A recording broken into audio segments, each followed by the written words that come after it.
जय हिंद दोस्तों, आप सभी का स्वागत है IQ टेस्ट एजुकेशन चैनल पर।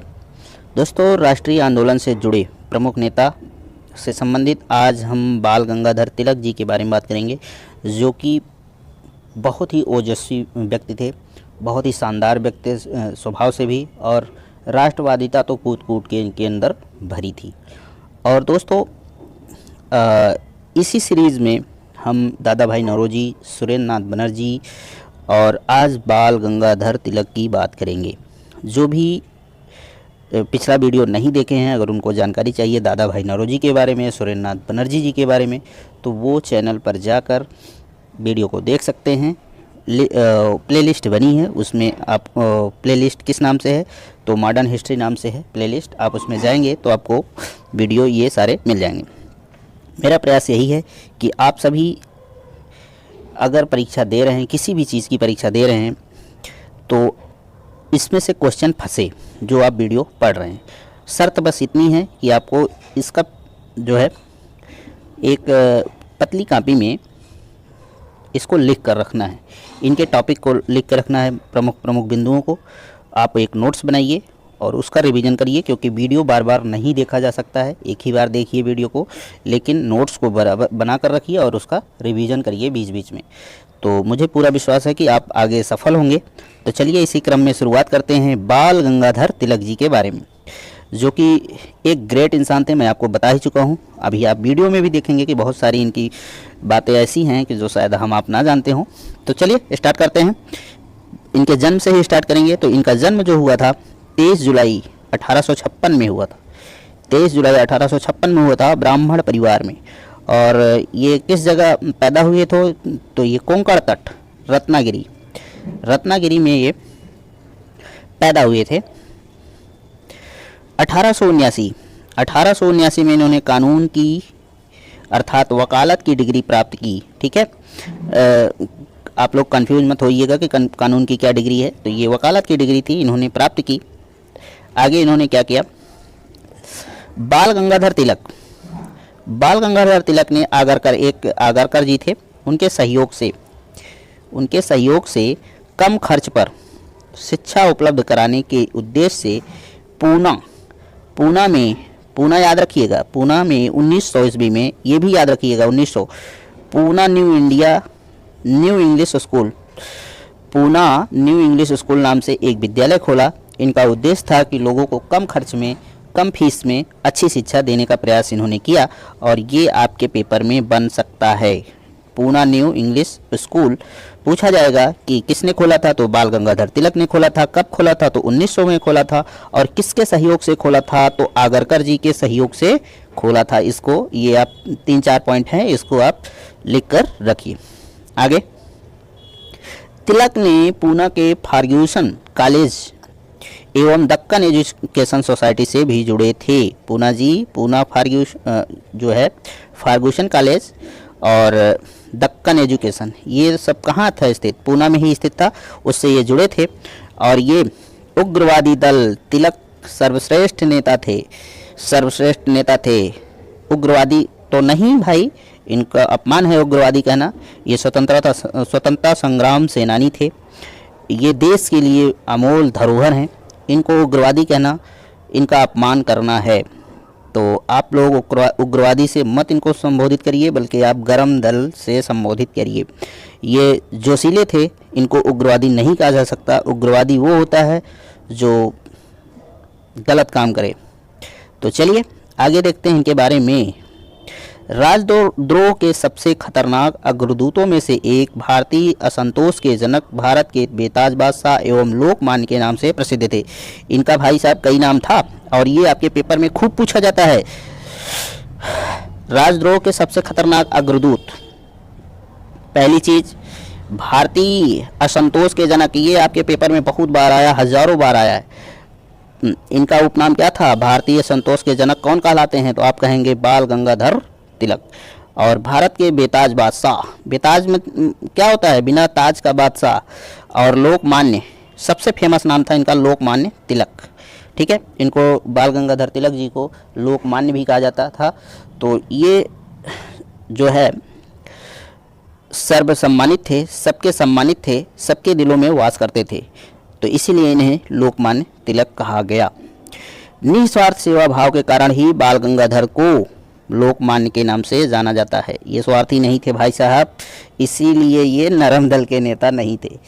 लेकिन इसका आप लोग अन्यथा मत लीजिएगा कि नरम दल वाले स्वार्थी थे, ऐसा नहीं था। उनका अलग विचार था, इनका अलग विचार है, लेकिन ये गर्म खून के आदमी थे और भाई साहब बहुत अच्छे इंसान थे। आगे चलिए देखते हैं। तिलक ने अपने मित्र चिपलूणकर एवं आगरकर के सहयोग से 1881 ईस्वी में द मराठा एवं केसरी नामक साप्ताहिक पत्रों का संपादन किया। ये आपसे पूछा जाएगा 1881 में कब? द मराठा और केसरी नाम का जो समाचार पत्र था साप्ताहिक, ये भी पूछ लिया जाता था साप्ताहिक है कि मासिक है कि पाक्षिक है, तो ये सब आप ध्यान रखिएगा, ये सब बहुत ध्यान वाली चीज़ हैं पॉइंट। और किसके सहयोग से, कौन कौन था? चिपलूणकर थे और आगरकर जी थे। आगरकर जी अभी पहले भी आए थे, जो इन्होंने विद्यालय खोला था उसके लिए, और चिपलूणकर के सहयोग से 1881 में द मराठा एवं केसरी नामक साप्ताहिक पत्रों का संपादन इन्होंने किया। तो ये बात आप लोग ध्यान में रखिएगा। कौन थे? तिलक जी। तिलक कौन थे? बाल गंगाधर तिलक, जिन्हें लोकमान्य तिलक, बेताज बादशाह, न जाने किन नामों से इनको पुकारा जाता था, क्योंकि ये लोगों के दिलों में वास करते थे, इसलिए ऐसा इनके लिए बहुत सारे उपनाम इनको मिला। आगे देखिए, इनमें एक डेट है 1893।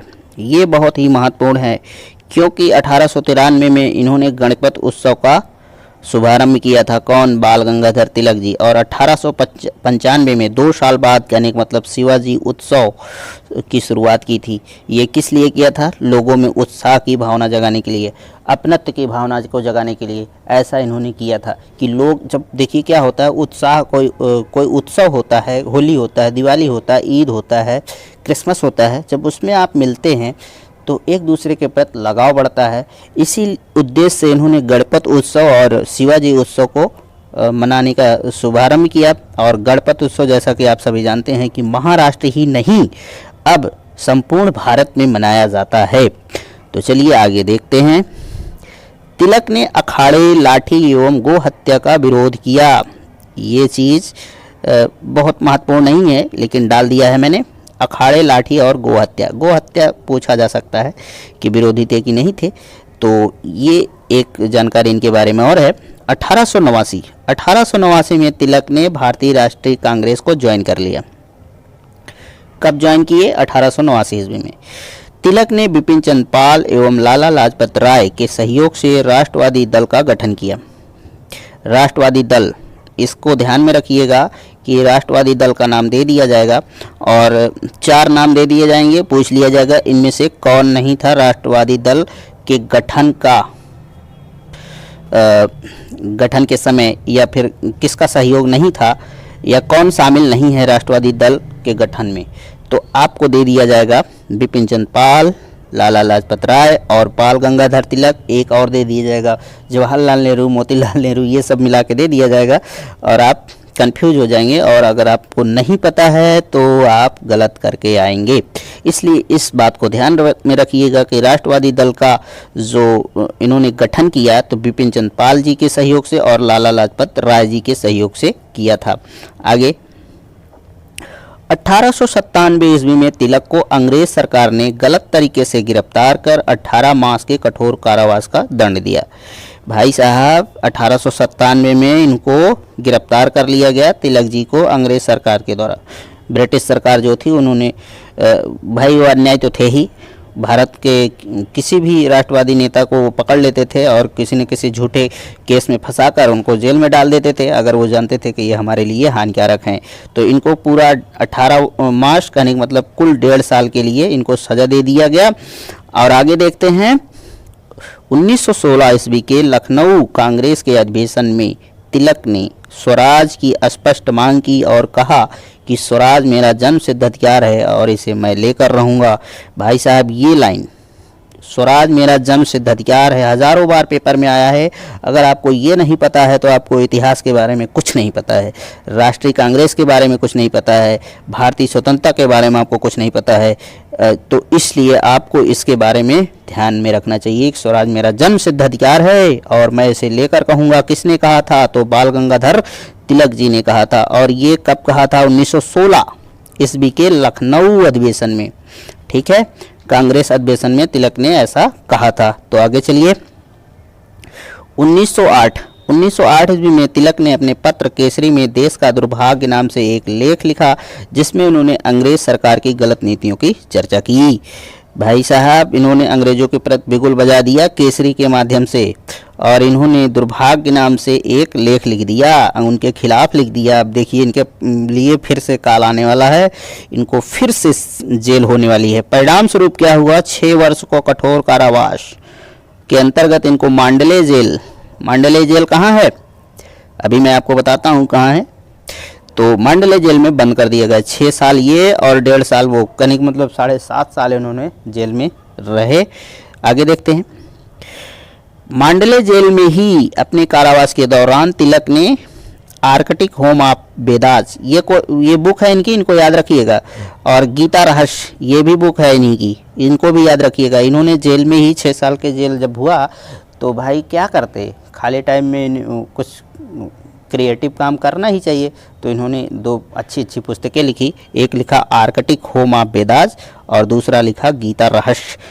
तो ये आप लोग ध्यान में रखिएगा कि ये किताब थी बाल गंगाधर तिलक जी की। आगे मांडले जेल के बारे में चर्चा हुई थी, तो मैं अब आपको बता दूं कि मांडले जेल म्यांमार, जिसका पुराना नाम क्या है? बर्मा। मांडले जेल बर्मा में स्थित है और किस नदी के किनारे? तो इरावदी नदी के किनारे ये जेल है।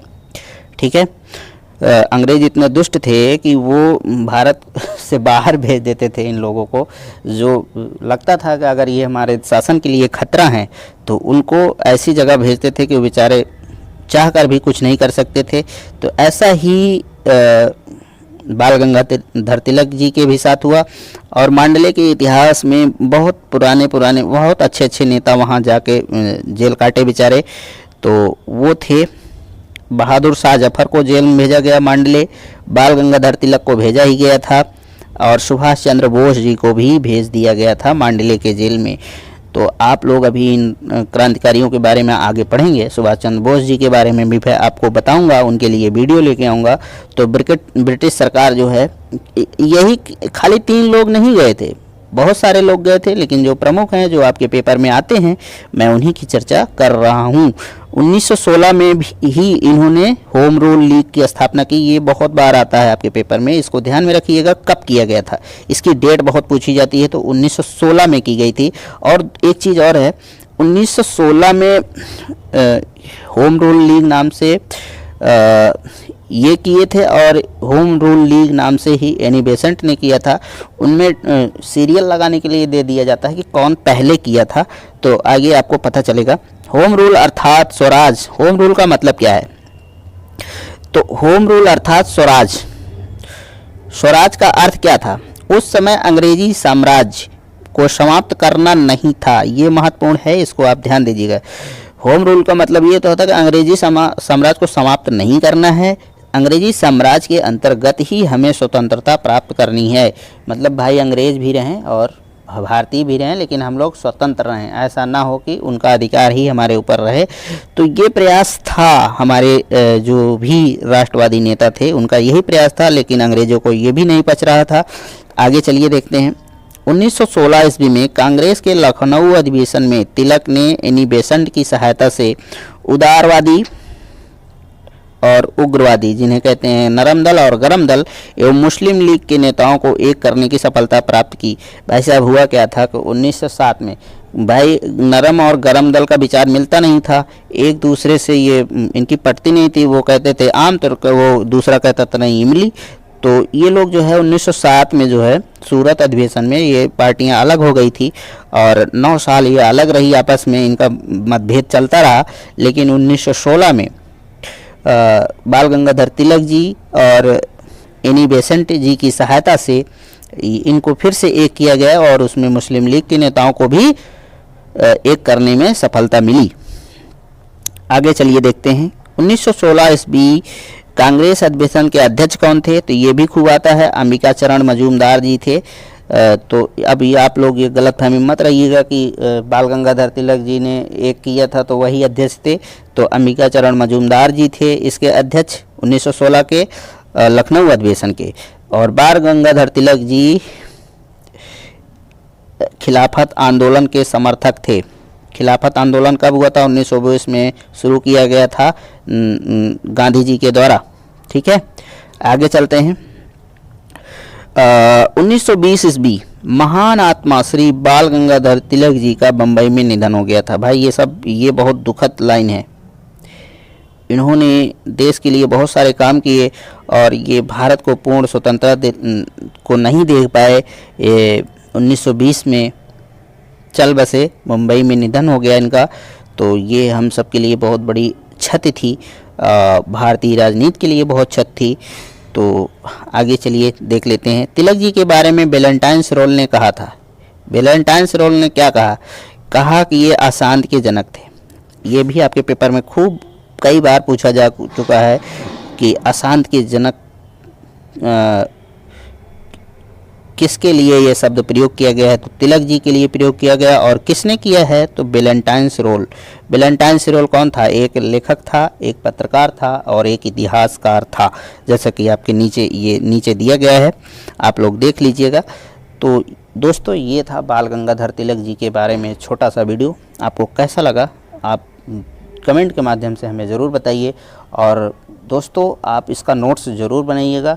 100% गारंटी है कि आपके जितने भी क्वेश्चन पेपर में आएंगे बाल गंगाधर तिलक से संबंधित, वो यहीं से फंस जाएगा। आपको कहीं और कोई वीडियो देखने की ज़रूरत नहीं पड़ेगी। बशर्ते शर्त यही होती है कि आप कितना चीज़ को ऑब्जर्व कर रहे हैं, कितना आप उसको अपने अंदर समाहित कर रहे हैं।